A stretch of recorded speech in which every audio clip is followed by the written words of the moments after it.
வாட்ஸ்அப்ல நீங்க பிளாக் பண்ண நம்பரை எப்படி வந்து அன்பிளாக் பண்றது அப்படிங்கறத டீடைலா அந்த வீடியோல பார்க்க போறோம். பார்க்கறதுக்கு முன்பாக சேனலை சப்ஸ்கிரைப் பண்ணிருங்க. பெல் ஐகானை கிளிக் பண்ணி ஆல் அப்படின்றத செட் பண்ணிருங்க.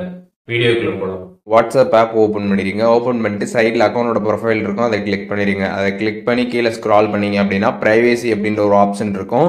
அந்த ஆப்ஷன் வந்து கிளிக் பண்ணிடுங்க. அதை கிளிக் பண்ணி கீழே ஸ்க்ரால் பண்ணீங்க அப்படின்னா கான்டாக்ட்ஸ் அப்படின்ற ஒரு ஆப்ஷன் பார்த்தீங்கன்னா வந்து கொடுத்துருப்பாங்க. அந்த ஆப்ஷன் கிளிக் பண்ணீங்க அப்படின்னா பிளாக்டு கான்டாக்ட்ஸ் அப்படின்ற ஒரு ஆப்ஷன் இருக்கும். அதை கிளிக் பண்ணிடுங்க. அதை கிளிக் பண்ணீங்கன்னா அந்த பிளாக்டு கான்டாக்ட் ஆப்ஷன் பார்த்தீங்கன்னா ஓப்பன் ஆகிடும்.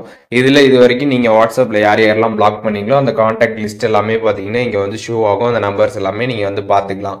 இதில் யாரை நீங்கள் வந்து அன்பிளாக் பண்ணணும்னு நினைக்கிறீங்களோ ஜஸ்ட் அந்த கான்டாக்டை நீங்கள் வந்து கிளிக் பண்ணுறீங்க அப்படின்னா உங்களுக்கு அன்பிளாக் அப்படின்ற ஆப்ஷன் பார்த்தீங்கன்னா வந்து ஷோ ஆகும். அதை கிளிக் பண்ணி நீங்கள் ஈஸியாக பார்த்தீங்கன்னா அன்பிளாக் வந்து பண்ணிக்கலாம். இப்போ இந்த வீடியோ மூலியமாக வாட்ஸ்அப்பில் நம்ம பிளாக் பண்ண கான்டாக்டை எப்படி வந்து அன்பிளாக் பண்ணுறது அப்படிங்கிற டீட்டெயில்ஸ் தெரிஞ்சிருப்பீங்க. இதில் எதுவும் டவுட் இருந்துச்சுன்னா கண்டிப்பாக கமெண்ட்ஸில் மென்ஷன் பண்ணுங்கள். நான் எல்லாருக்குமே ரிப்ளை பண்ணுறேன்.